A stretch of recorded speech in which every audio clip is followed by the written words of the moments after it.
Pada era tahun 1890, terjadi sebuah tren di mana orang-orang terlibat dalam perlombaan berburu emas. Semua bermula dari penemuan seorang individu yang menemukan sebongkah emas ketika sedang menggali di wilayah Antartika. Keberuntungan ini langsung mengubahnya menjadi kaya raya, dan kabar tentang penemuan tersebut menyebar dengan cepat, mengundang orang-orang dari seluruh penjuru dunia untuk datang. Namun, ada satu aspek yang sangat penting pada masa itu. Jika seseorang ingin terlibat dalam pencarian emas, mereka memerlukan bimbingan, dan pada masa tersebut, makhluk yang sangat diperlukan adalah anjing. Inilah Buck, si anjing pembuat masalah. Tidak hanya menciptakan kekacauan di rumahnya, tetapi juga melibatkan diri dalam masalah di seluruh kota. Meski begitu, orang-orang perlu berhati-hati sebelum mencoba memarahinya, mengingat pemilik Buck adalah seorang hakim yang sangat dihormati di kota tersebut. Namun, ketika Buck berlari pulang, ada seseorang yang mengamati dari belakang dengan niat jahat. Orang tersebut berpikir bahwa anjing seperti Buck pasti memiliki nilai yang tinggi jika dijual. Setibanya di rumah, Buck segera mendapat perintah untuk membangunkan anak-anak yang masih tertidur. Namun, tubuhnya yang besar mengguncang seisi rumah setiap kali ia berlari. Perabotan rumah bergoyang dan kehebohan merambah seluruh ruangan hanya karena suara langkah kaki Buck. Tanpa ragu, Buck kemudian membangunkan anak-anak yang masih dalam tidurnya. Hari itu merupakan ulang tahun bagi Bapak Hakim, dan segenap keluarga di rumah terlihat sibuk mempersiapkan pesta perayaan ulang tahun untuk Pak Hakim. Namun, ketika acara pesta dimulai, tiba-tiba saja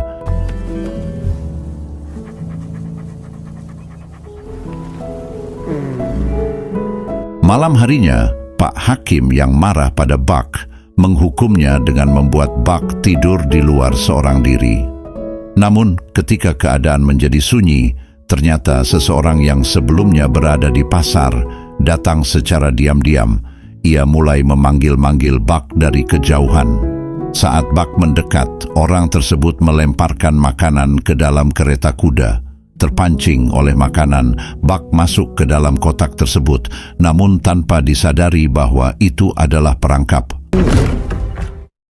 Buck pun diculik dan dijual. Di dalam kotak tersebut, Buck hanya bisa duduk terdiam, sementara kotak terus berpindah dari satu tempat ke tempat lainnya. Hingga suatu saat, di suatu lokasi, pintu kurungannya dibuka. Buck segera melompat keluar dan berusaha melawan, tetapi penjaga di sana memukulnya dengan tongkat hingga Buck terjatuh. Setelah insiden itu, Buck hanya bisa pasrah karena ia sadar bahwa ia tidak akan menang dalam perlawanan tersebut. Meskipun demikian, ada satu hal yang tak akan pernah padam, yaitu semangat Buck untuk meraih kebebasan.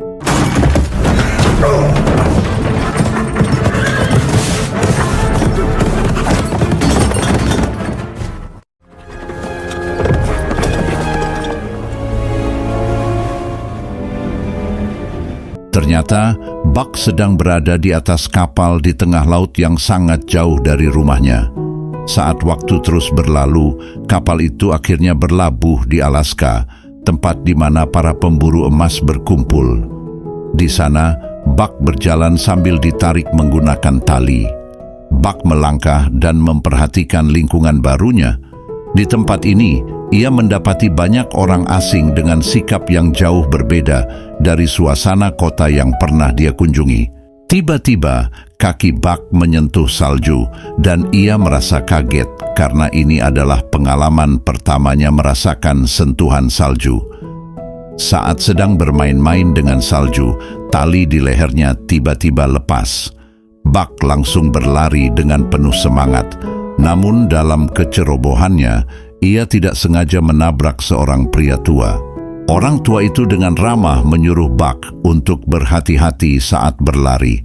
Meski demikian, saat Buck pergi, ia melihat harmonika milik orang tua itu terjatuh. Tanpa ragu, Buck mengembalikan harmonika tersebut. Pria tua itu berterima kasih padanya, tetapi sayangnya, Buck langsung tertangkap lagi oleh orang yang mengejarnya sebelumnya.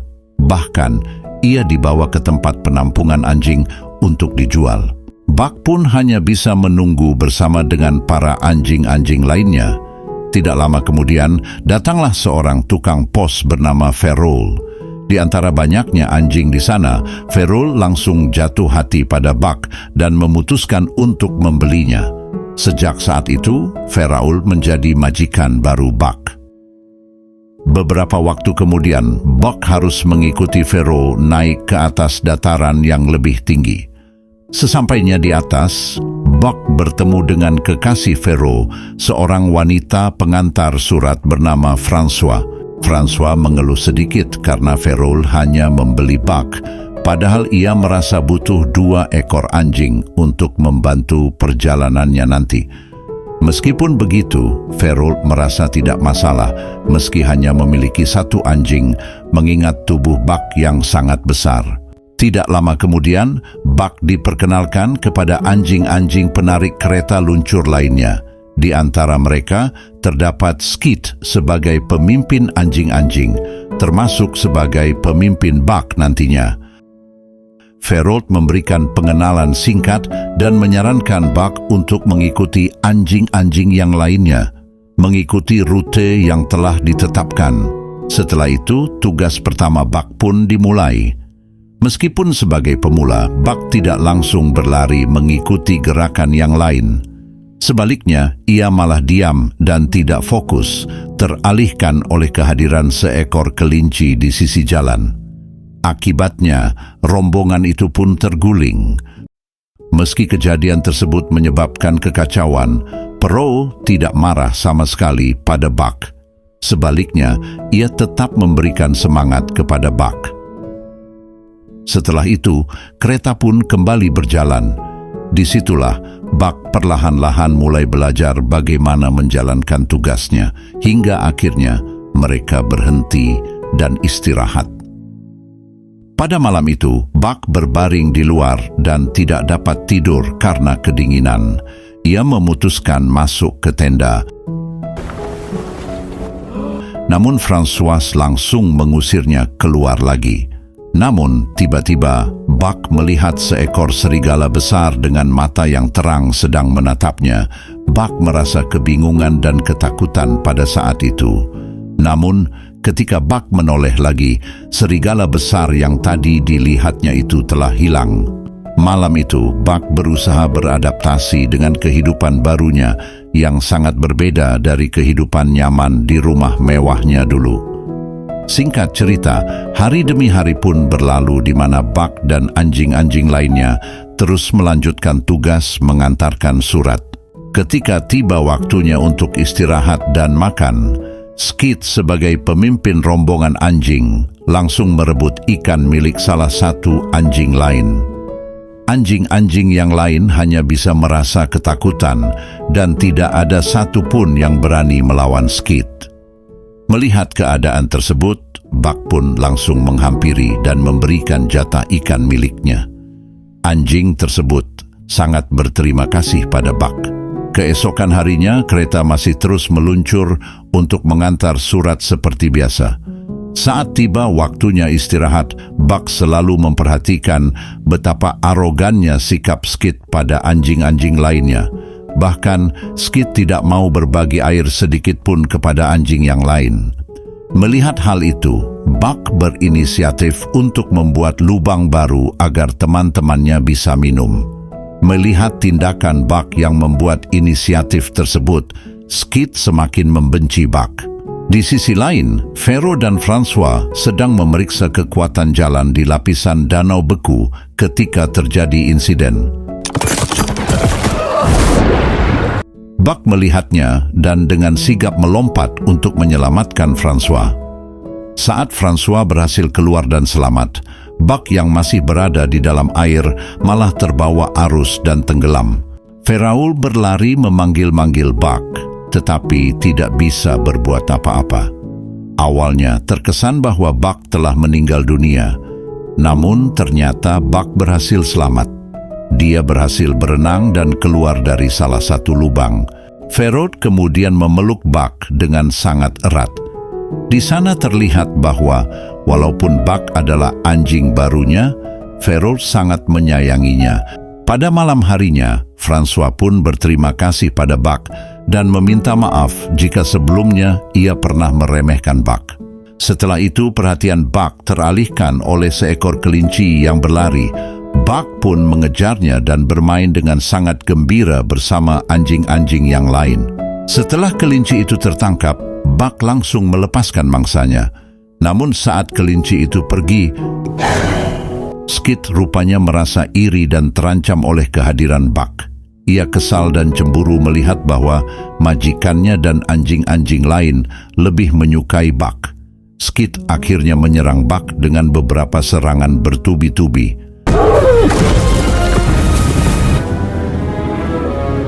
Setelah merasa menang, Skid mendekati anjing-anjing lainnya dan menegaskan bahwa ia akan tetap menjadi alfa atau pemimpin paling dominan di kelompok tersebut. Namun, Buck yang masih setengah sadar lagi-lagi melihat bayangan serigala hitam. Ia menggeram ke arahnya, seakan-akan memberinya semangat untuk bangun. Akhirnya, Buck pun bangkit, dan semua anjing mulai menggoyangkan ekornya, merayakan kebangkitan Buck. Tapi Skid, yang kesal, langsung berlari menyerang Buck lagi. Skid akhirnya kalah, dan para anjing lainnya pun menggonggong senang atas kemenangan Buck. Setelah itu, Skid berjalan menjauh, meninggalkan kelompok tersebut. Mulai saat itu, Buck diakui sebagai pemimpin kelompok. Keesokan paginya, Ferold kebingungan mencari Skid yang tiba-tiba menghilang. Kondisi ini menjadi masalah karena waktu pengantaran surat sudah mendesak. Ferold akhirnya memutuskan untuk menunjuk salah satu anjing sebagai pemimpin baru, namun anjing tersebut terlihat menolak. Akhirnya, karena terusik oleh keterbatasan waktu, Ferold menyerah dan memilih Buck sebagai pemimpin perjalanan.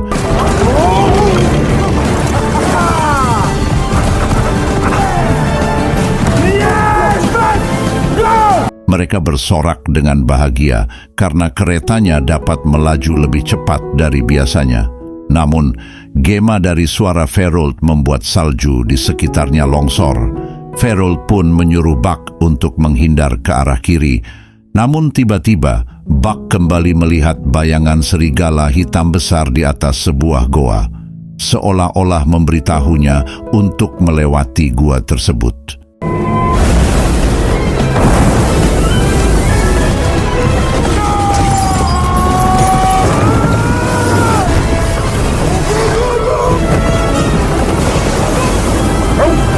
Akhirnya, mereka berhasil selamat dari bencana longsor tersebut.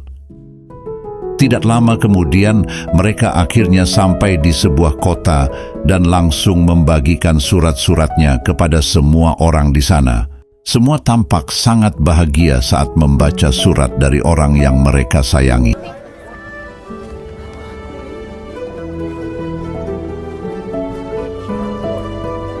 We don't carry May. Carry love. Buck mulai menyadari bahwa pekerjaannya sebagai pengantar surat sangatlah mulia. Tidak lama kemudian, Buck kembali melihat sosok serigala hitam besar yang selama ini selalu membimbingnya. Ternyata, sosok tersebut adalah perwujudan dari insting anjing Buck, insting sejati semua anjing di muka bumi, yaitu serigala. Setelah sosok anjing tersebut pergi, saat itu juga Buck merasa bahwa ia yang sekarang bukan lagi anjing rumahan yang dirawat manusia.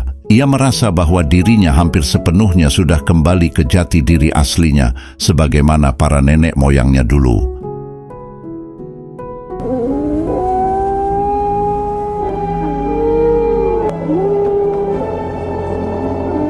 Di kota itu, ternyata ada seorang pria tua yang sebelumnya pernah bertemu dengan Buck. Pria tua tersebut sedang menulis surat untuk istrinya, mengungkapkan betapa sedihnya saat ini karena sebentar lagi adalah hari ulang tahun anak mereka yang ternyata telah meninggal dunia. Sejak kepergian anaknya, setiap harinya dia selalu merasa sedih dan belum bisa menemukan kedamaian yang dia cari, meskipun telah pergi menyendiri di kota tersebut. Pria tua ini bernama John Thornton. Mungkin John adalah satu-satunya orang yang pergi ke kota ini bukan untuk berburu emas. Pagi hari pun tiba, ternyata John terlambat dan ia langsung buru-buru berlari ke tempat Pharaoh untuk memberikan surat miliknya. Beruntung bagi John, Buck yang melihatnya langsung berhenti. John merasa sangat berterima kasih pada Buck karena telah menolongnya untuk kedua kalinya. Singkat cerita, beberapa hari pun berlalu. Ternyata pasangan Pharaoh dan Francois menerima sebuah kabar buruk. Pemerintah di kota tersebut mengumumkan bahwa sebentar lagi akan diperkenalkan akses telegram yang jauh lebih efisien dibandingkan dengan surat menyurat kertas. Hal ini berarti Pharaoh dan Francois diberhentikan dari pekerjaan mereka dan kemudian mereka akan dipindah tugaskan. Dengan sangat terpaksa, mereka pun harus menjual Buck serta para anjing yang lainnya. Di momen itu, Pharaoh berkata pada Buck bahwa sekarang anjing-anjing itu bukanlah lagi timnya Pharaoh.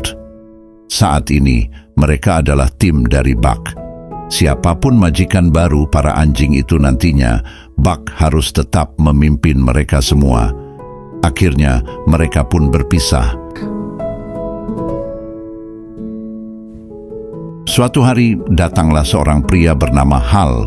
Ia datang ke sana untuk membeli semua kawanan anjing itu dan akan mempekerjakannya sebagai penarik kereta beratnya.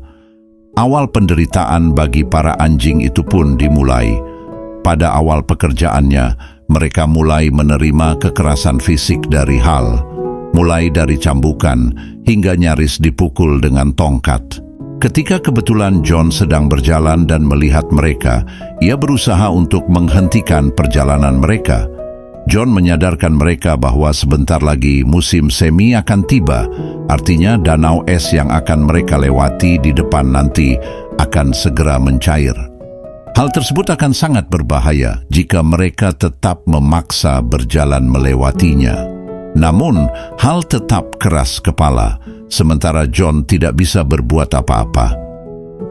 Setelah itu, John terus-menerus terpikirkan tentang Buck dan para anjing itu, hingga akhirnya ia langsung bergegas pergi menyusul mereka. Di perjalanan, para anjing terus-menerus dipukul dan dicambuk oleh Hal, tanpa diberi waktu istirahat sedikit pun, hingga Buck yang sangat lelah akhirnya pingsan.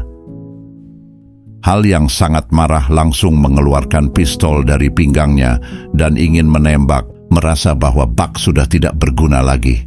Namun John tiba-tiba datang dengan membawa senapan untuk menghentikan Hal. Karena merasa kasihan, John kemudian berusaha melepaskan ikatan Buck. Namun karena diancam dengan senjata, John tidak sempat menyelamatkan anjing-anjing yang lain dan akhirnya rombongan itu berjalan kembali tanpa Buck. Beberapa hari berlalu, Buck akhirnya terbangun di rumah John. Ternyata, Buck sudah pingsan selama 2 hari lamanya. Setelah keluar dari rumah, Buck melihat bahwa danau esnya telah mencair. Buck yang merasa sangat khawatir dengan keadaan teman-temannya ingin segera berlari menyusul mereka. Namun John mengatakan bahwa sudah terlambat. Ia menyampaikan bahwa semua rombongan anjing itu telah tenggelam. Lalu di suatu malam, John yang sedang pergi ke bar sendirian untuk minum tak disangka bertemu lagi dengan Hal. Di sana, Hal tiba-tiba langsung memukulinya sambil menyalahkan John karena semua harta bendanya di keretanya tenggelam. Kebetulan, Buck yang melihat Hal langsung menyerangnya. Buck benar-benar merasa sangat marah karena Hal telah menyebabkan kematian semua teman-teman anjingnya tenggelam. Beruntungnya, keributan akhirnya berhasil dilerai oleh pemilik bar. Beberapa waktu kemudian, John yang sedang duduk berdua dengan Buck mulai mengingat bahwa hari ini adalah hari ulang tahun putranya yang telah meninggal. John pergi ke kota ini hanya untuk mencari ketenangan jiwa. Namun Buck di sana hanya bisa diam dan mendengarkannya sambil bersama-sama memandangi indahnya bulan. Keesokan harinya, John memperlihatkan Buck sebuah peta. Peta itu menunjukkan tempat kesukaan almarhum anaknya yang sangat senang berpetualang, dan saat ini John pun berencana untuk pergi ke tempat tersebut. Ia juga meminta Buck untuk ikut menemaninya pergi ke sana. Setelah itu, petualangan pun dimulai. Mereka berdua lalu menaiki sebuah perahu, mengarungi sungai siang dan malam. Betapa bahagianya mereka berdua melihat betapa indahnya pemandangan di sepanjang perjalanan mereka. Hari demi hari pun berlalu, dan pada suatu hari mereka terpaksa harus berjalan kaki karena perahu mereka bocor. Di tempat lain, di rumah yang ditinggali John sebelumnya, terlihat hal yang masih ingin melampiaskan kemarahannya. Hal berniat menghabisi John sambil membawa senjata, masih dendam pada John, dan menyalahkannya atas musibah yang sebenarnya adalah kesalahannya sendiri. Tapi tak disangka, ia malah menemukan sebuah peta. Hal pun mengira bahwa peta John itu adalah peta tempat di mana sumber emas-emas berada. Ia pun langsung segera menyusul John dan Buck.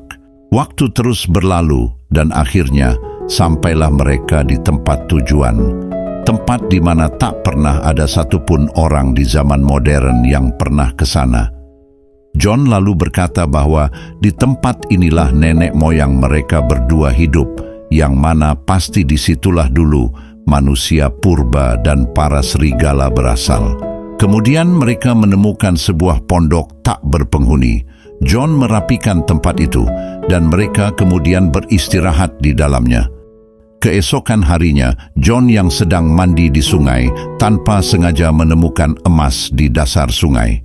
John pun kaget, dan ia lalu mengajari Buck untuk membantunya mencari emas juga. Namun tiba-tiba, Buck melihat seekor serigala berbulu putih berlari. Buck pun langsung mengejarnya. Di perjalanannya, dia sempat dihadang oleh seekor beruang besar. Meskipun merasa takut, Buck berhasil menghindar dan lolos. Sampai akhirnya Buck berhasil mengejar serigala putih tersebut. Ternyata serigala putih itu adalah serigala betina. Ia lalu mendekati Buck dan mengendusnya, kemudian ia pun langsung lari pergi. Keesokan harinya, Buck pun mengikutinya lagi hingga serigala putih itu menemui kawanannya. Namun sesuatu terjadi. Salah satu serigala dari kawanan tersebut terpeleset dan jatuh ke sungai. Para serigala lainnya panik, tapi tidak ada satupun yang bisa menolongnya. Di saat itulah, Buck pun langsung melesat dan menolongnya dengan cara mendorong pohon besar dengan tubuhnya yang kuat. Melihat pertolongan Buck yang gagah berani, ia akhirnya diterima di kawanan para serigala tersebut. Hari demi hari berlalu, Buck makin akrab dengan para serigala di sana. Bahkan, Buck ikut berburu bersama mereka. Di sisi lain, John yang menyadari perubahan yang terjadi pada Buck, ikut merasa senang melihat Buck yang sudah memiliki teman baru. John merasa sangat senang karena setelah dulu Buck pernah dimanja oleh manusia dan juga pernah disiksa oleh manusia, kini akhirnya ia bisa bahagia bersama kaumnya yang sesungguhnya. Saat itu, John pun berniat untuk menyudahi perjalanannya dan berencana untuk kembali pulang. Dari Buck, John belajar bahwa sesungguhnya untuk bahagia, John tak terlalu memerlukan harta.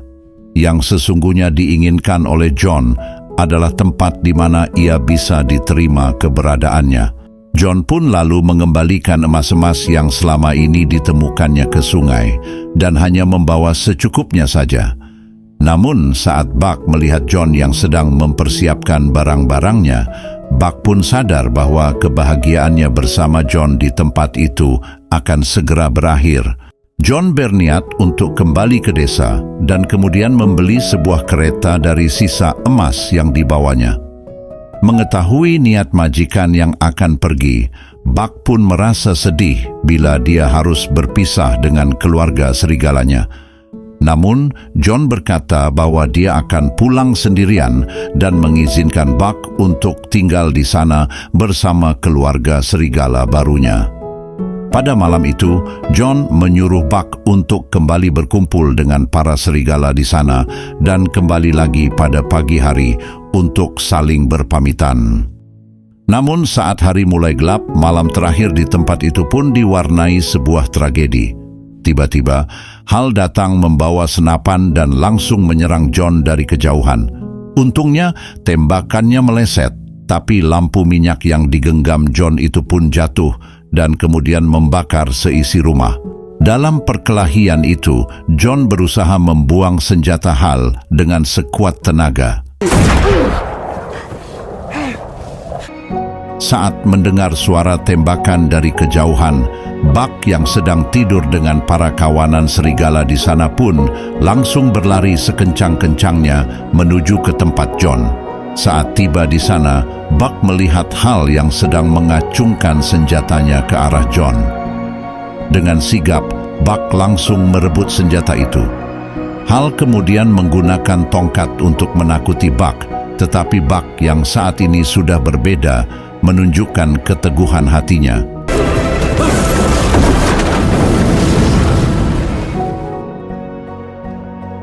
Setelahnya, Buck langsung menghampiri John yang sedang terbaring lemas tak berdaya. Tubuh rentanya mengeluarkan cairan merah yang sangat banyak. Di momen itu, John yang merasa bahwa kisah hidupnya telah selesai, lalu mengucapkan kalimat terakhirnya kepada Buck. Ia berkata bahwa Buck sudah pulang dan John pun menghembuskan nafas terakhirnya. Setelah itu, hari demi hari berlalu. Buck akhirnya bisa hidup bahagia bersama dengan keluarga barunya. Semenjak itu, lahir spesies serigala baru, spesies yang kuat, cerdas, dan pemberani. Namun kelembutan hati yang diajarkan oleh majikan dulu tak akan pernah pudar dan akan selalu ada di setiap hati spesies serigala baru tersebut. Kini, Buck telah sepenuhnya menjadi anjing sejati. Ia memimpin kawanan itu untuk berburu dan memperluas wilayahnya. Namun, di setiap kebahagiaannya, rasa rindunya pada John masih selalu menyelimutinya. Tangan hangatnya, canda tawanya, serta kebersamaan mereka berdua di tengah malam sambil memandangi bintang bersama, itu tak akan pernah Buck lupakan sampai kapanpun. Dan film pun berakhir.